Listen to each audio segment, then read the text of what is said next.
Olá, é um prazer essa noite estar com todos vocês e eu quero dividir um pouco da minha história.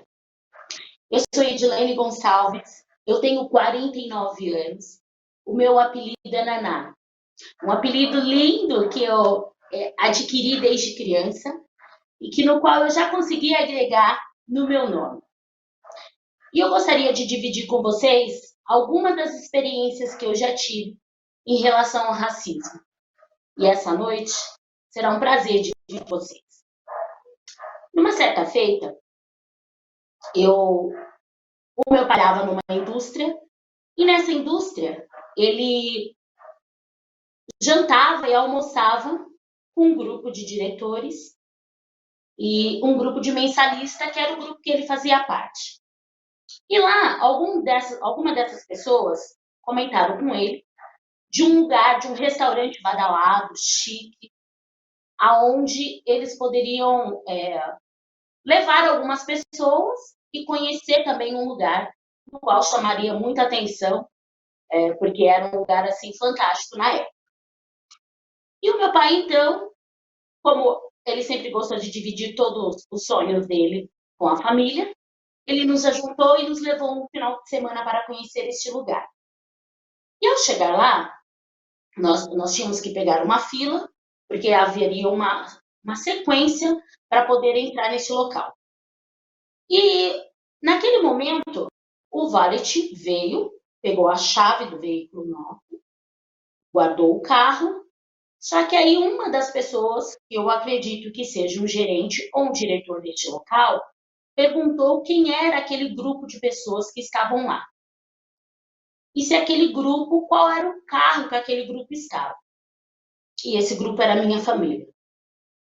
O valet retornou até ele e disse, olha, eles estão com uma Brasília 0. Então, continuamos dando sequência àquela fila e entramos nesse restaurante. Quando nós adentramos esse local, todos, sem exceção, nos olharam.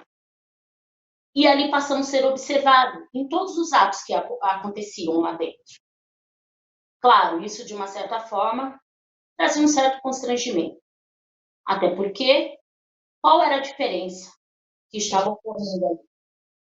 Não há diferença nenhuma, isso num ponto de vista da nossa família. Porém, eu, como criança, eu fiquei meio que sem compreender, porque eu não sabia se aqueles olhares eram pela nossa cor ou se era pela uma classe social na qual nós estávamos ali. E eu, de uma certa forma, fiquei também observando e sem obter esse entendimento. Quando nós saímos de lá, pagamos, e o meu pai fez uma seguinte observação. Ele disse, olha, vocês perceberam que todos nós fomos observados o tempo todo lá? E aí foi o primeiro contato que eu tive com o racismo. Porque o que definido na minha cabeça era por conta da nossa cor. E por isso havia tido essas diferenças lá dentro.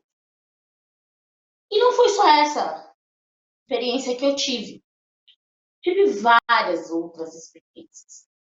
E, inclusive, nas referências que eu tive dentro da minha casa, os meus pais sempre deixaram muito claro que nós tínhamos que trabalhar, estudar, ser alguém e se destacar dentro da nossa vida profissional. E quais eram as oportunidades que naquele momento surgiram? Eu fui ser empregada doméstica, que foi a primeira grande oportunidade que eu tive, porque eu abracei essa oportunidade como empregada doméstica. E fui trabalhar. E ali eu adquiri algumas experiências dentro de algumas residências, umas boas, outras não tantas. Só que uma delas foi uma oportunidade negativa, que me marcou muito. Uma dessas minhas patroas me indicou para fazer uma faxina em uma residência. E nessa residência, era uma residência grande, confortável, de pessoas grandes, mas eu sempre tive a responsabilidade de tudo que eu assumia, cumprir até o final. Quando eu cheguei lá, todos fizeram a refeição e eu fiquei aguardando a minha vez, porque eu era empregada doméstica. Então, nós tínhamos esse compromisso de aguardar o nosso momento. Só que Essa experiência, ela, quando serviu a todos dentro de casa, ela pegou o resto de toda a comida, colocou em cima da mesa. Dentro desse resto havia palitos de fósforo, bitucas de cigarro, e ela colocou o resto do suco de cada uma das pessoas daquela casa e pegou esse prato e jogou embaixo da escada junto com o copo e disse que era para eu me alimentar daquela comida. Naquele momento houve uma indignação, porque eu não queria ser tratada como coisa, eu queria ser tratada como ser humano. Eu me levantei e disse para ela: faça o seu serviço. E fui embora. Saí daquela residência, mas com essa indignação, sim, dentro de mim. Porém, com a responsabilidade de mudar a minha vida.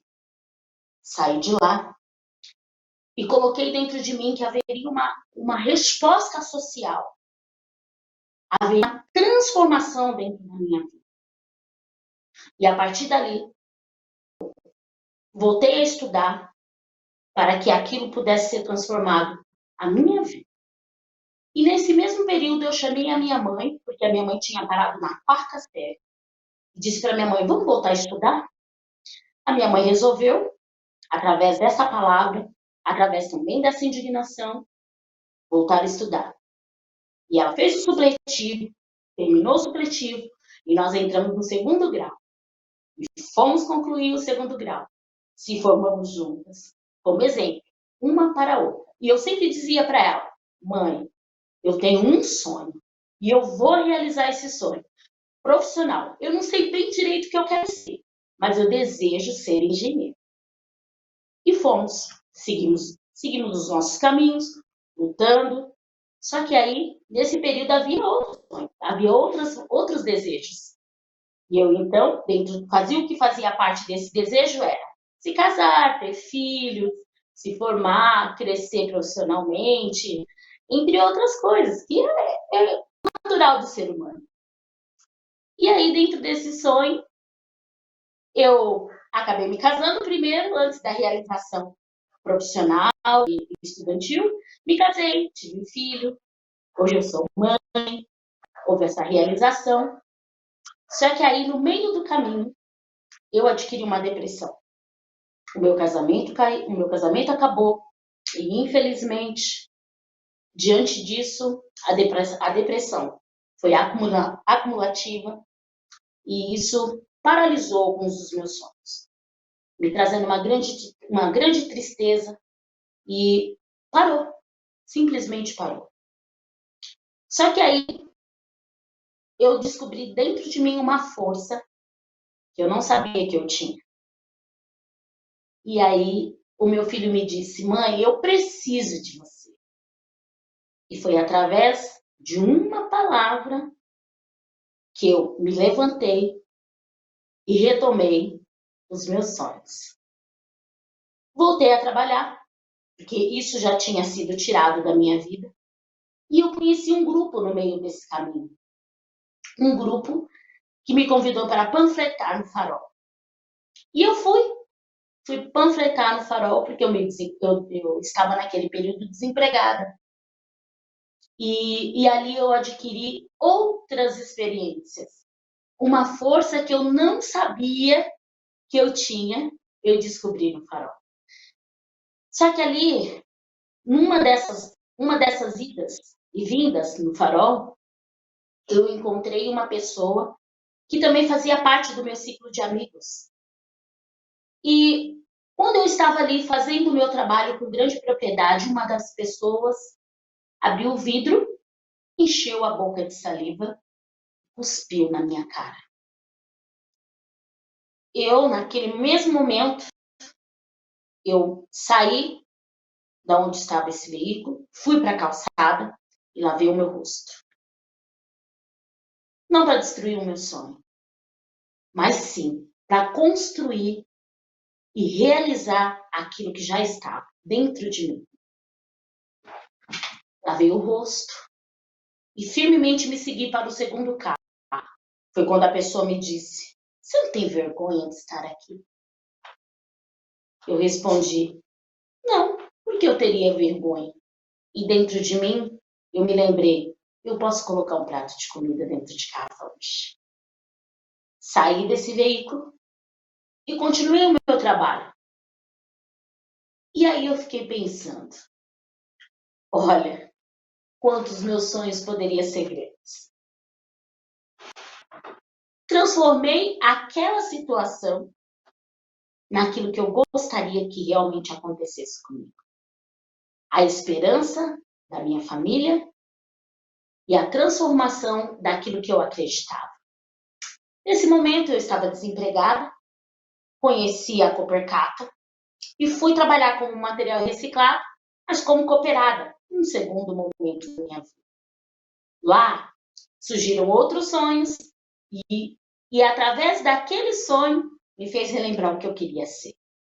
Eu me tornei presidente da Copercata, Cooperativa de Catadores de Mauá, e lá surgiu também a oportunidade de concorrer a uma bolsa de 5 anos para engenharia ambiental sanitária. Hoje, sabe qual é o meu sonho realizado? Sim, se tornei presidente, estou quase me formando em engenheira ambiental sanitária e sou escritora. E você? Qual é o seu sonho?